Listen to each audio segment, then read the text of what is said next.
บายดีสบายดีสบายดีมาตรฐานผู้ที่ติดตามรับเบิ่งรับชมอ้ายประเภทหรือว่า FC โดยเฉพาะกับพี่น้องชาวกสิกรสวนมันต้นเฮาสบายดีบรรยากาศยามอ่าตอนเวลาประมาณ8โมงยังของวันที่24เดือน11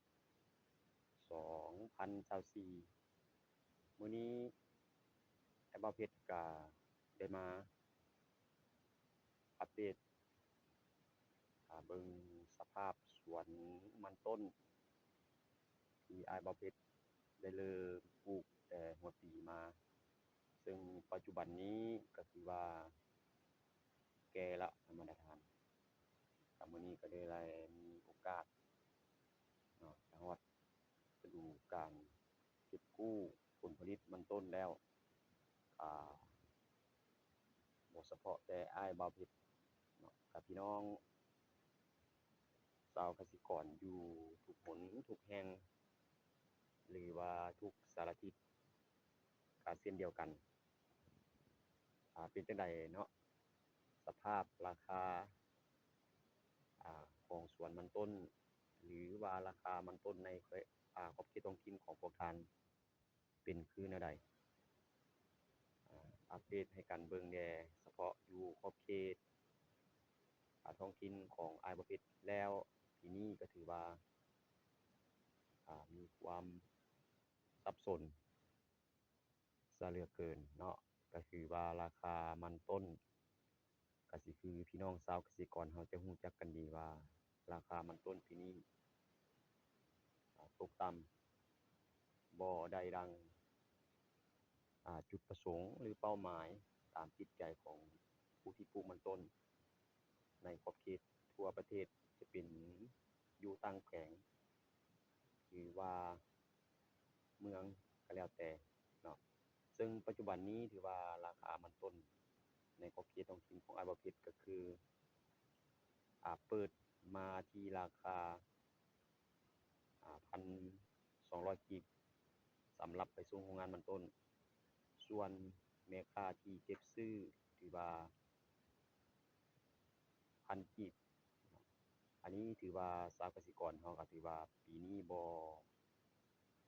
ทันได้เปิดการขุดหลายเท่าที่ควรเพื่อนำส่งให้แก่ชาวอ่าโรงงาน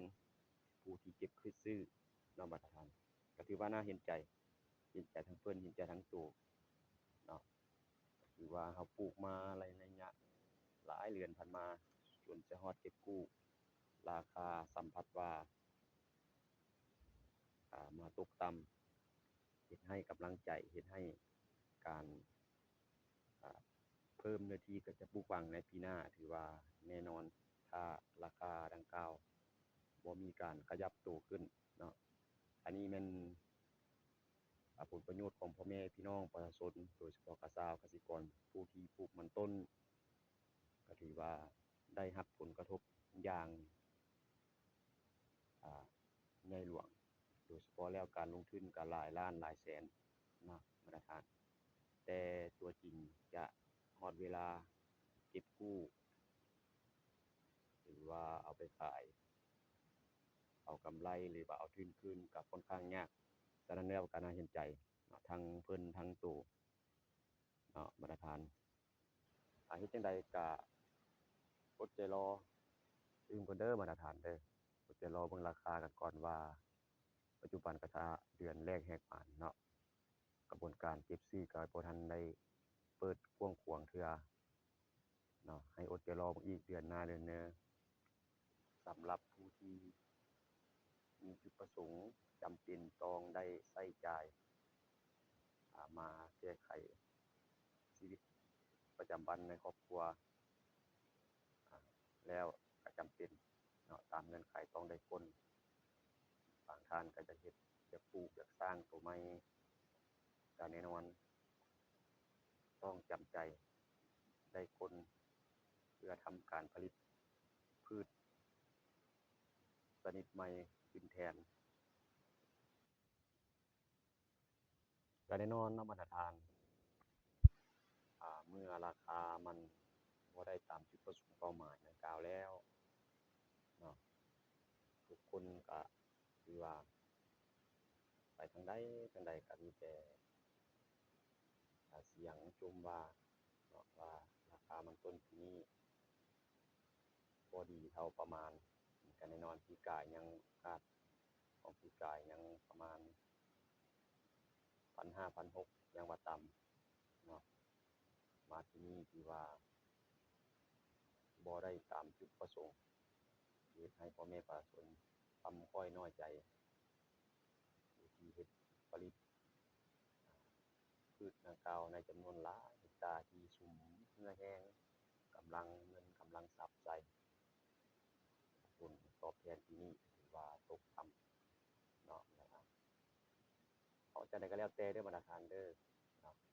ถ้าโอเครอๆไปนำกันอีกเดือนหน้าเดือนหน้าว่าจะเป็นอันใดนั้นถ้าเป็นจังใดก็คนถ้าบ่ได้ตามจุดประสงค์บางท่านก็ตัดปรับไปเฮ็ดอันใหม่เอาไว้เกลือเป็ดเกลือไก่เป็นเกลือสัตว์งัวควายแพะก็แล้วแต่เนาะเพื่อให้อ่านำใช้ตามที่จุดประสงค์ของต้องการ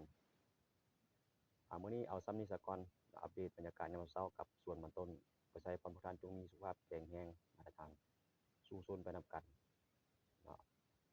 เพื่อให้ราคามันต้นขึ้นตาม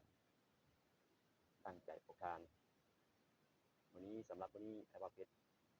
เอาส่ำนี้ซะก่อนสบายดี